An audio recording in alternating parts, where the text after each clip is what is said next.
Bonjour, aujourd'hui je suis en compagnie de Myriam Willem dans la petite commune de La Bastide-du-Vert pour nous parler de sa pratique, la médecine symbolique. Bonjour Myriam. Bonjour Daniel.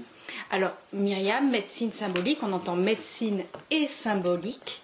Donc médecine non allopathique, ça c'est aussi important à préciser, donc c'est une thérapie symbolique. Qu'est-ce que c'est? Qu'est-ce que ça veut dire? Alors, donc la médecine symbolique est une méthode de soins énergétiques, on pourrait dire, très particulière parce que nous sommes guidés avec des baguettes de sourcier. Donc ça c'est l'outil principal de cette méthode. Et cet outil va nous permettre de détecter des pollutions diverses et variées qui sont, soit attachées dans les auras de la personne ou qu'on peut retrouver aussi en miroir dans son habitation. Donc pour ces détections, on a plusieurs chemins pour atteindre cela. Et voilà, donc je vais parler peut-être en priorité de l'harmonisation. Alors déjà, on va y aller tranquillement. Donc tu as parlé de l'utilisation des baguettes. On va peut-être rappeler ce que sont les baguettes que tu utilises. Oui, j'aurais pu les... Oui, bah, écoute, va les chercher. Ouais. Alors voilà les baguettes utilisées par la médecine symbolique, baguettes de sourcier. Bon, c'est une variété, mais celles-ci sont très très pratiques, voilà, de par leur forme, leur taille, le fait qu'elles pivotent toutes seules. Voilà, donc ça c'est important aussi de voir l'outil que tu utilises dans la majorité des cas. Peut-être que tu n'utilises pas que ça pour les soins et pour les harmonisations des lieux. Que ça. Que ça. D'accord. Un outil physique après, bon, bien sûr. Donc, médecine symbolique, thérapie symbolique, on va dire ça comme ça. Tu parles d'harmonisation, comment tu procèdes? Alors, l'harmonisation donc, se passe chez la personne qui en a fait la demande. Ça peut se faire autant dans son habitation que dans son jardin. Et aussi sur les exploitations agricoles, les lieux de travail, voilà. À partir du moment où la personne a une problématique quelconque et qu'elle a envie d'explorer ça, on peut se servir de ce support-là, du lieu, quel qu'il soit. Donc voilà, pour aller détecter tout ce qui peut tracasser sa vie. Comme quoi par exemple? Parce que dans quel cas finalement on fait appel à une harmonisation des lieux? Dans tous les cas, on pourrait dire. C'est très large. Alors, la plupart du temps, les personnes pensent que c'est si le lieu a un problème, si on ne se sent pas bien dans une pièce, par exemple, ou voilà, il y a peut-être des choses qui bougent, des bruits. Ça, c'est le côté... comment dire que la plupart des gens pensent qu'il n'y a que ça. Mais comme la maison est le miroir du corps, tel que l'habitant habite sa maison, l'âme habite son corps, on va retrouver exactement toutes les pollutions qu'on trouverait dans un soin en cabinet, par exemple. Alors, ce que tu dis, c'est très intéressant dans la mesure où tu mets en rapport immédiat l'habitat et l'habitant. C'est ça. Hein, souvent, on n'y pense pas. On vit dans un lieu, dans un environnement qui nous convienne ou qui ne nous convienne pas. Hein, chacun aime ou pas son lieu de vie. Et on ne pense pas que ça puisse être une analogie avec notre propre corps physique. C'est ça. Les gens pensent la plupart du temps que c'est complètement dissocié. Et voilà, c'est ce qu'on va explorer justement avec la médecine symbolique et les baguettes. Donc c'est extrêmement intéressant. Par exemple, les personnes peuvent avoir des soucis dans leur couple, dans leur vie personnelle. Elles peuvent avoir des soucis pour mettre en place leur projet. Elles peuvent avoir des soucis physiques aussi, des choses récurrentes, des douleurs, des problématiques physiques sur lesquelles, on va dire, la médecine classique ne peut pas mettre de sens. Donc on va aller voir ça par l'invisible, par les énergies qui peuvent habiter son environnement en fait. Mais ça peut être l'habitat comme ça peut être le véhicule. Aussi. Voilà, donc souvent, encore une fois, on ne pense pas ou on oublie que tous les impacts finalement dans notre environnement de vie professionnel, social et direct. C'est ça ? C'est ça. Donc qu'est-ce qui se passe? Ça veut dire qu'on dépose des empreintes de nous-mêmes et ces empreintes, elles sont nettoyées par l'harmonisation, c'est ça? Exactement. On va prendre un exemple, peut-être on va dire quelque chose d'assez simple à comprendre, les entités, on appelle ça entités, ça n'a rien à voir avec les âmes, etc. on appelle ça médecine symbolique comme ça, après on y met les mots qu'on veut, une entité du mental par exemple, ou une entité de l'émotionnel, sont créées par, on va dire, un choc physique, psychologique, quel qu'il soit. La personne va, si c'est du mental, cogiter tous les jours, ça va ressasser, ressasser, ressasser. Si c'est une émotion, par exemple une tristesse parce qu'un deuil ou je sais quoi que ce soit, donc elle va être triste, triste, triste, ça va être alimenté, donc ça va créer en fait une énergie autonome qui va se décrocher de son mental ou de son émotionnel et se poser quelque part dans la maison. Donc on va retrouver avec les baguettes sur le canapé, dans le lit, souvent les endroits qui sont occupés par les personnes la plupart du temps. Après, les endroits sont très symboliques, d'où la médecine symbolique. Voilà, les endroits, peut-être, ce sont les endroits où on passe le plus de temps, c'est ça? La plupart du temps, c'est ça, mais comme c'est du symbole, ça peut être aussi derrière la porte, ça signifie tel ou tel. Voilà, je ne vais pas donner les détails ici, mais derrière la porte, ça a un symbole particulier. Le lit, un autre. Voilà, sur lesquels on passe le plus de temps, éventuellement, mais pas que. Peut-être important aussi, tu dis de ne pas donner de définition, si peut-être pour les personnes qui nous regardent, au moins des micro-définitions. Si par exemple, on va les appeler des formes pensées finalement, ou des formes émotionnelles, ou ça pourrait être ça. Après, je sais, bon, chacun y met ses mots. Voilà, moi tel que je l'ai compris, c'est une forme, comment dire, une boule d'énergie en fait qui se créerait, qui grossirait, qui grossirait, qui grossirait, qui serait alimentée par notre émotionnel ou notre ressassement, on va dire. Donc nous, on l'alimente avec ça, et cette boule d'énergie a besoin de survivre, donc pour cela, elle va se servir elle va nous pomper notre énergie en alimentant cette émotion, ce ressassement. Et ça pourrait être aussi un parallèle dans ces maisons que l'on va définir hantées ou habitées. Ça pourrait être aussi une explication complémentaire en plus peut-être de différentes empreintes existantes d'entités, c'est-à-dire des résidus de vécu de personnes. Ça pourrait être ça. Alors comment dire, les entités, ces choses-là qu'on retrouve, comme j'expliquais juste avant, ça n'a pas de rapport avec les maisons hantées. Voilà, c'est pas. Oui. Après, évidemment, il peut y avoir des âmes bloquées. Ce sont aussi des choses que l'on découvre, qu'on détecte avec les baguettes. Certaines personnes peuvent entendre des présences d'âmes bloquées qui peuvent faire du bruit, voilà, mais ça c'est plutôt un autre secteur. Voilà, c'est ça.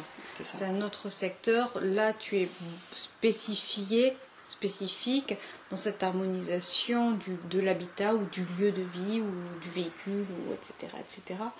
Pour pouvoir un peu libérer la personne dans le présent. C'est ça, on va se servir en fait du lieu, donc on va retrouver un miroir et un symbolique pour l'aider de se libérer de tout cela. Alors évidemment, comme en soin en cabinet, la médecine symbolique, les harmonisations en médecine symbolique, comment dire, la personne arrive avec une problématique et une demande. C'est ça le point clé. Donc la demande va être clarifiée, exprimée au présent en disant maintenant je veux que ce soit comme ça, par exemple. Donc on envoie cette information à l'invisible, à l'univers, à ce qu'on veut. Et à partir de là, on va être guidé par les baguettes jusqu'à l'entrée de la maison, où on va pouvoir voir quelle est la pollution à ce sujet-là. On va mettre du sens dessus. Alors ça, voilà, c'est le plus important de la médecine symbolique, que ce soit en harmonisation ou en soin en cabinet, c'est la mise de sens. Donc on va faire en fait avec ces baguettes comme une enquête. On va être guidé, on va chercher des dates, qu'est-ce qu'il a pu se passer à ce moment-là. Donc la personne va parler. Avec les baguettes pointées comme ça, on attend, on voit si ça bouge. Si ça ferme, ok, on est sur la blessure d'âme, donc on récupère les informations au fur et à mesure de l'harmonisation ou du soin. On aura aussi des détections d'objets qui seront des symboles, objets, plantes, quoi que ce soit. Qu'est-ce que ça vous dit? Est-ce que ça vous parle? Ah oui, ça me fait penser à ceci, cela, etc. Donc on va faire un déroulé comme ça, une enquête où on va faire des liens entre chaque chose qui aura été découverte. La personne va pouvoir comprendre, ah oui, en effet, d'accord, là je comprends mieux ce qui s'est passé, pourquoi cet événement. Voilà, donc ça c'est le truc crucial de la méthode. À partir du moment où la personne aura mis ce sens-là, en fait, on va dire la conscience s'ouvre. Et à partir de ce moment-là, les pollutions vont pouvoir être dégagées par les protocoles énergétiques voilà, que je fais moi. Voilà. et comment dire, je me perds dans, ça me passionne tellement que ça fusionne dans tous les sens. Donc voilà, ça c'est la clé. La prise de conscience, la mise de sens qui va faire refermer, on va dire, la faille par laquelle sera rentrée l'entité. Voilà. C'est ça la clé de tout ça. Donc l'entité, ça veut dire que c'est une énergie extérieure aussi, ou c'est juste l'entité générée par la personne avec son champ émotionnel et son champ mental? Alors, il y a les deux. Donc au niveau des entités du mental et de l'émotionnel, c'est la personne qui l'a créé. On va dire le choc, en fait, on va schématiser ça comme ça. Un choc émotionnel, psychologique, physique, même quel qu'il soit, va créer une faille dans les auras, dans le champ magnétique de la personne. Donc cette faille va laisser forcément la porte ouverte à tout un tas de pollutions. Donc ça peut être des pollutions extérieures. Oui, pardon, je vais trop loin. Donc on était sur les entités émotionnelles et mentales, vont être donc créées, comme j'expliquais tout à l'heure, par l'énergie de la personne. Mais cette faille est une invitation à ce que ça soit... d'autres énergies, pas forcément bienveillantes pour la personne. Oui, mais là même, voilà, au niveau des choses créées par la personne, voilà, ces entités mentales et émotionnelles vont s'installer par cette faille, et comme s'il y avait un tuyau, un fil qui relayait à la personne et à l'entité pour pomper en fait l'énergie. Oui, voilà, parce qu'il ne faut pas oublier que ces énergies dites involutives aspirent l'énergie du vivant, donc peuvent affaiblir, et voilà, c'est tout un effet domino après qui peut s'opérer. D'où l'importance de garder à l'esprit, quel que soit le symptôme, de mettre en place, en complément du soin et de l'accompagnement, cette harmonisation du lieu, parce qu'on peut travailler ou œuvrer ou effectuer une démarche sur soi, et puis ne pas résoudre la problématique parce qu'elle sera aussi déposée dans le lieu de vie, dans le lieu de transport, dans le lieu de travail. C'est ça aussi. C'est ça.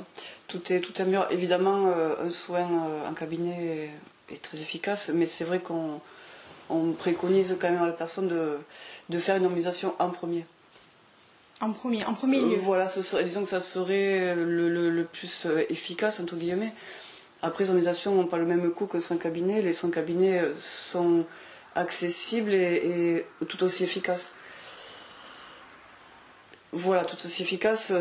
J'ai quand même envie de dire que l'harmonisation est quand même le must de tout ça, quoi. Ça reste une complémentarité du soin, finalement. Ouais. C'est un global, c'est le côté un peu holistique de la démarche en tant que telle. Si on prend toutes les informations qui peuvent englober la personne, que ce soit son plan physique, son plan éthérique et son lieu de vie, son lieu de transport, etc.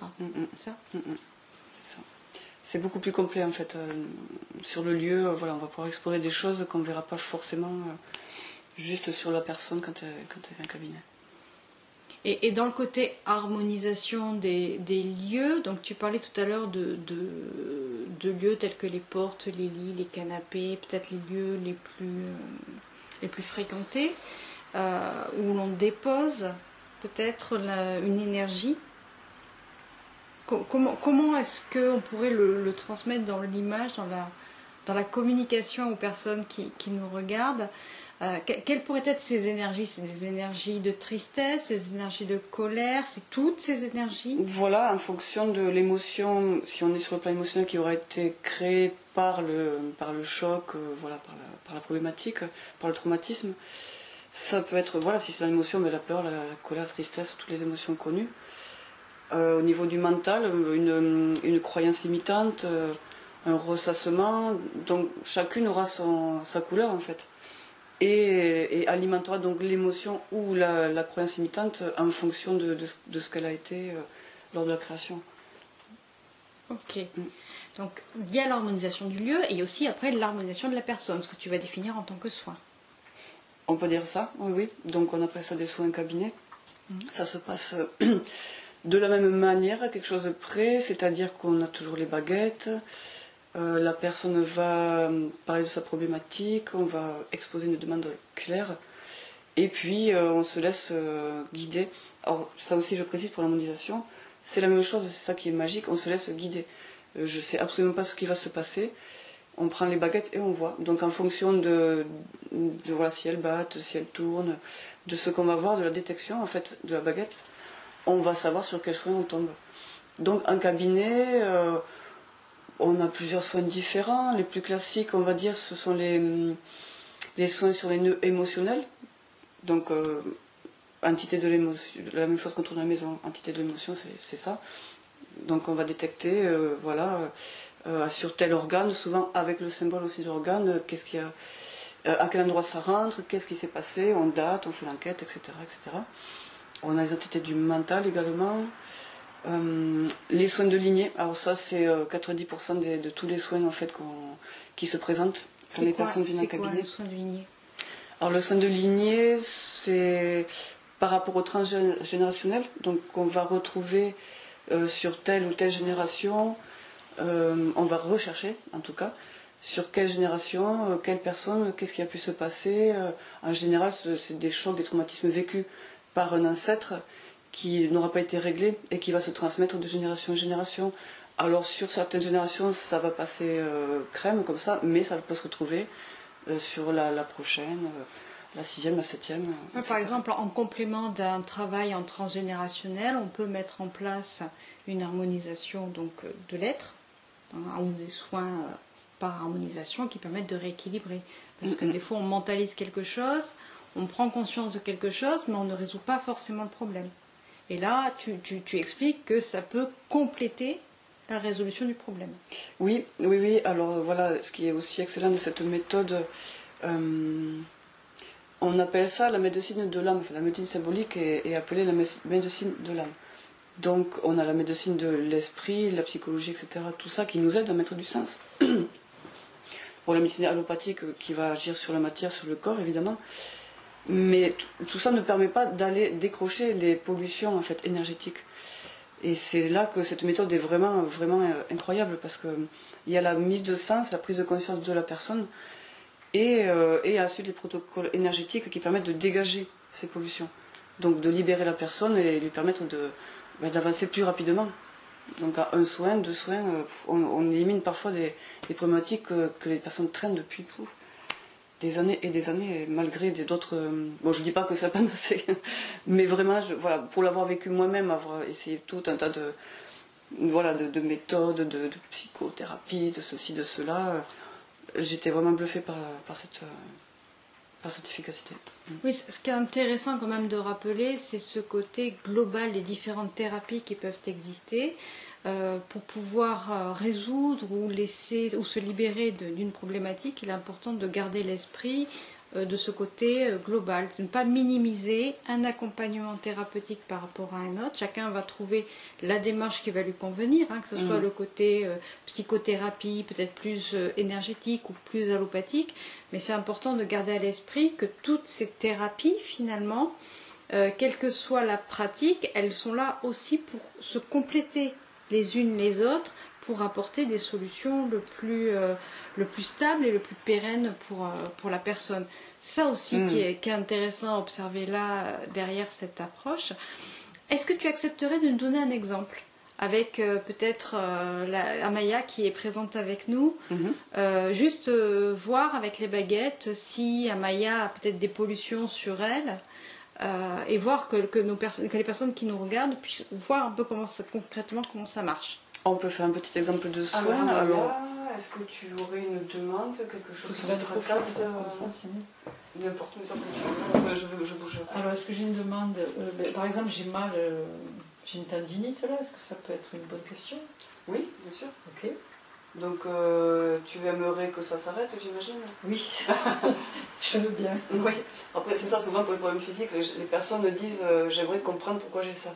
Ça, c'est une chose, mais l'idée, c'est quand même de se débarrasser. Les deux, alors. De se débarrasser, donc de mettre du sens. Alors, tu pourrais prononcer une phrase, par exemple, j'ai envie de guérir cette tendinite avec tes mots. Comment ça te vient? Je voudrais guérir de cette tendinite, ou même je veux cette tendinite. D'accord. Donc là, je vais demander à voir, tout simplement. Allez, je suis neutre et centrée, donc pour Amaya, je demande à voir.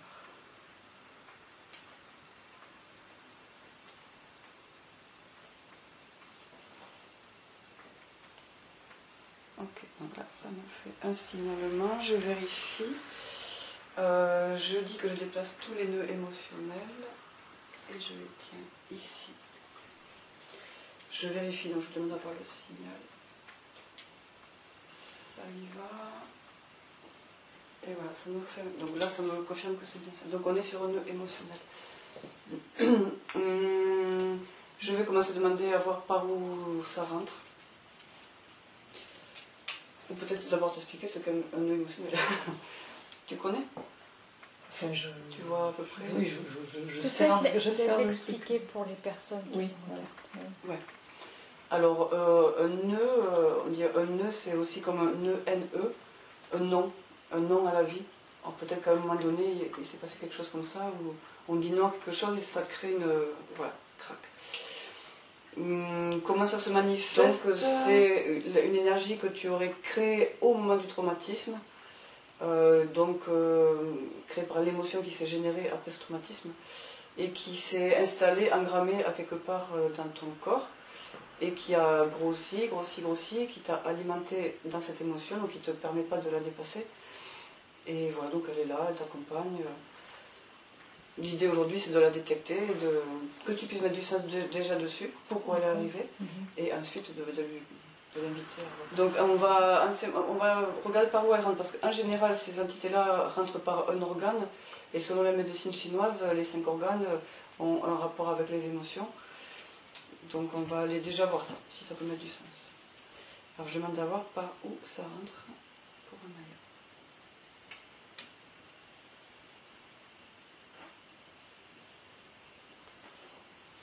Alors si je vais mettre, j'ai l'impression que c'est sur la gauche, ça pointe.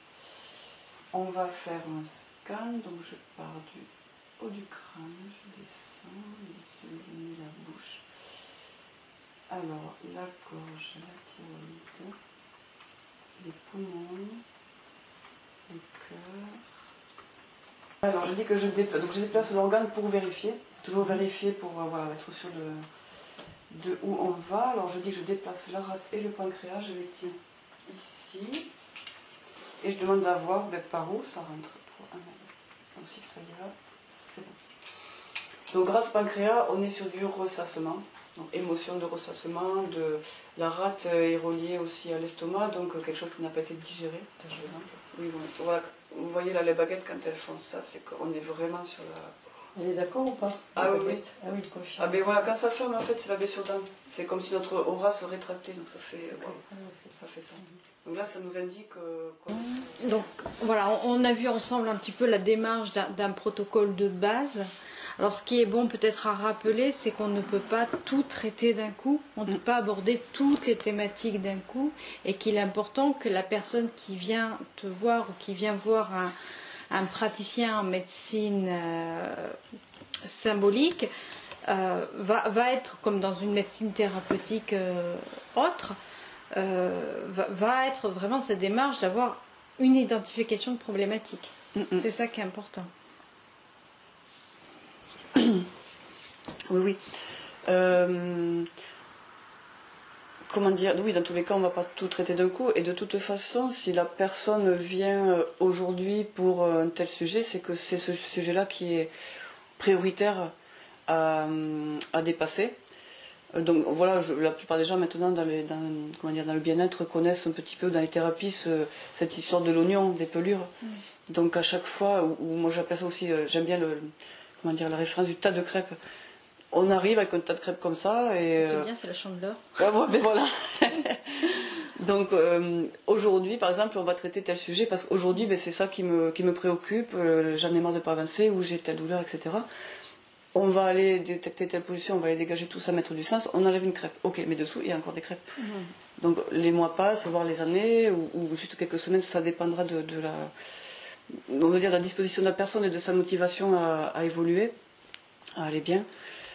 Et hop, on a une nouvelle crêpe qui revient à la surface, ou la nouvelle pelure d'oignon qui se présente. Et ok, bon, bien maintenant j'ai envie de traiter ça, je suis prête à. Donc ce qu'on dit en fait, c'est que quand c'est mûr, on peut nous en médecine symbolique, on détecte que ce qui est mûr. Voilà, c'est ça. Donc la personne vient aujourd'hui avec telle demande, si c'est un émotionnel, ok, mais elle peut aussi avoir d'autres entités, d'autres choses, des problématiques sur la lignée, des soucis karmiques, etc. Si c'est pas la priorité, si c'est pas mieux aujourd'hui, on ne le verra pas. Il y aura ça rien. émergera une autre fois. Mais c'est intéressant parce que même dans d'autres pratiques énergétiques, c'est aussi l'image importante à garder à l'esprit. C'est si ce n'est pas un acte à effectuer dans le soin immédiat, ça ne se fera pas. Quelque part au niveau énergétique, au niveau karmique, si ça ne doit pas, ça ne se fait pas. Exactement. Après, on pourrait forcer les choses, surtout avec baguette. Ah, mais j'ai détecté ça.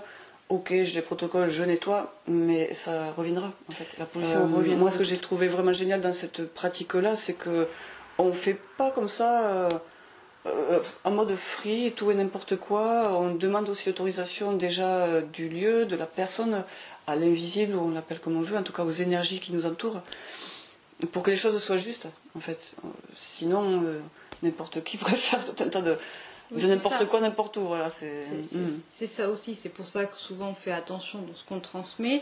C'est parce que ça ouvre un peu la porte à tout et beaucoup de choses.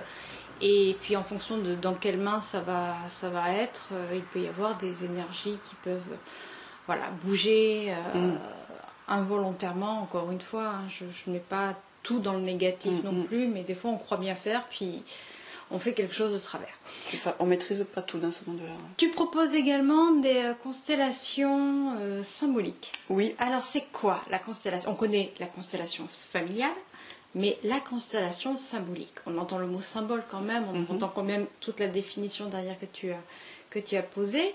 La constellation symbolique, en fait. Qu'est-ce que c'est ? Donc les constellations symboliques sont inspirées des constellations familiales systémiques classiques et de la médecine symbolique. C'est pour ça qu'on les appelle comme ça. Alors pour ceux qui ne connaissent pas les constellations familiales en général, l'idée c'est de recréer dans un espace un schéma en fait qui est erroné. Donc on va prendre les membres de la famille ou des personnes proches ou des fois des symboles, des fois des concepts et les positionner autour de la personne qui est en soin. On va analyser ce qui se passe, il y aura des ressentis, etc. Les constellations symboliques, sur le même principe, donc, vont être guidées aux baguettes. Donc les baguettes vont choisir les représentants, donc les membres de la famille, tout ce qui a besoin d'être vu, et vont les placer. Et ce sont ces placements symboliques qui vont être, les positionnements symboliques qui vont être étudiés. Voilà, donc avec toutes les notions de la médecine symbolique. Voilà pourquoi mon père est là, qui devait être derrière moi pour m'alimenter. Mais en fait, c'est moi qui alimente, par exemple, etc. Donc c'est sur les mêmes fonctions que les soins et les harmonisations, la personne va mettre de la conscience sur ce qui se passe. Ah oui, effectivement, il y a un problème là, il y a un problème de place, donc voilà. Donc, c'est vraiment génial parce que c'est directement tout le monde est posé, toutes les choses sont mises en évidence. Voilà, c'est incroyable aussi. Mise en évidence, et en plus différemment d'une constellation systémique classique où c'est l'intervenant, c'est le participant qui va disposer les constellés. Là, ça va être les baguettes qui vont choisir, donc pour le coup complètement neutre. C'est ça. Ok. Tu proposes également des sorties que l'on pourrait qualifier de géobio ou nerzatz de géobio, mais plus harmonisation et toujours symbolique. Voilà, alors je ne m'y sens pas depuis peu, là c'est une nouvelle idée que j'ai envie d'expérimenter. J'ai déjà fait quelques sorties avec des proches, c'était vraiment génial. Donc l'idée c'est d'aller en nature avec les baguettes et se laisser guider. En général, on termine sur un lieu sacré, donc on fait une petite promenade. Voilà, on écoute ce qui se passe. Les baguettes vont nous détecter des choses, des points précis, des points de décharge, des petits esprits de la nature. Parfois, c'est rigolo. Voilà. On est amené sur le lieu en groupe. Donc, l'idée, c'est de faire des soins de groupe dans la nature, sur des lieux chargés d'énergie puissante.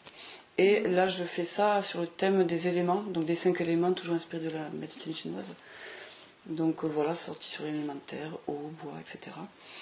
Oui, c'est bien de les rappeler. Hein. Ouais. Terre, bois, eau, feu. Et air. Métal, air. Ouais, il y a les deux. comment expliquer ça? Quelle est la démarche pour ces sorties collectives en plein air? C'est quoi la démarche derrière? Parce que tu dis que tu interagis aussi avec les esprits des lieux, les énergies des lieux, les esprits de la nature, les êtres présents, hein, qui ne sont pas visibles à l'œil immédiatement pour certains, qui le sont pour d'autres. Ça, c'est encore notre approche. Mais voilà, et d'autres énergies complémentaires par les éléments aussi. C'est quoi la démarche derrière? Alors la démarche, elle est assez large, on va dire. L'idée, c'est peut-être en premier de montrer, enfin de pouvoir accompagner les gens à se reconnecter à ce qui nous entoure, donc à la nature, aux énergies de la nature, leur permettre de se reconnecter aussi à eux-mêmes par les éléments, juste par l'énergie des lieux et de la, voilà, je sais pas comment dire, de la magie de la nature, retrouver l'essence en fait, l'origine, je sais pas comment exprimer ça, mais ces choses-là qui sont quand même primordiales. Et par ce biais-là aussi de bénéficier de soins puissants, j'ose le dire, parce que c'est quand même quelque chose, guidé aux baguettes et guidé par l'énergie du groupe aussi. Les groupes ne se forment jamais par hasard, et c'est incroyable, voilà, les résonances qu'il peut y avoir entre les personnes. Le lieu aussi a besoin de soins parfois, pas toujours, mais donc dans ces cas-là, lui nous demande de nous, avec les baguettes aussi, positionner les gens dans une espèce de géométrie, parfois vraiment symétrie, enfin, c'est incroyable, et pour aussi se rééquilibrer lui-même. Donc voilà, les positionnements, les emplacements, les polarités, masculin, féminin, tout ça apporte aussi beaucoup de choses au lieu. Et le lieu aussi nous guide pour faire ces placements. Et les personnes, du coup, reçoivent de manière décuplée toutes ces énergies. C'est pas facile à dire avec des mots, en fait, il faut le vivre. Il faut le vivre, voilà. Ouais, bon, déjà, c'est une expérience à avoir et peut-être à partager avec les personnes du groupe aussi, ça c'est important. Donc en plus de toutes ces approches symboliques, tu pratiques aussi la trame. Depuis combien de temps maintenant? Alors la trame, ça a été ma première découverte dans l'énergétique, on va dire, donc qui était paysanne. Ça a été, voilà, donc j'ai découvert cette méthode parce qu'on en a parlé, voilà. J'ai regardé une vidéo du créateur, Patrick Masténas, et je me suis dit, waouh, c'est génial. Donc c'est depuis 2018, voilà, j'étais diplômée en 2018. Donc je pratique aussi ça avec beaucoup d'enthousiasme, même si aujourd'hui la médecine symbolique a pris le pas quand même. Donc voilà, bon, pour les gens qui ne connaissent pas, il y a pas mal de vidéos aussi sur le sujet. Oui, voilà, il y a pas mal de vidéos, ne serait-ce que par le créateur.